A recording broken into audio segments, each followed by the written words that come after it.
working title is an online writing collaboration between ourselves and members of the public. So we created just an online Google Doc essentially, and any member of the public with the link can go on and edit.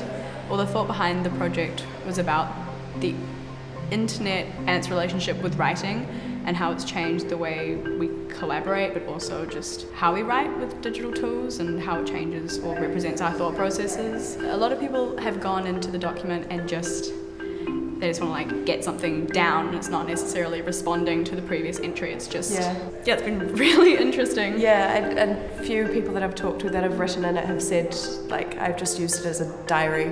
Before content, people have really thought about, because it is inherently a visual platform being online, which is a screen, and have really thought about formatting and fonts and images and almost how that represents rather than identifying themselves, because I think everyone has remained anonymous. Yeah. We gave people the option that you can be anonymous or you can credit 90%, themselves.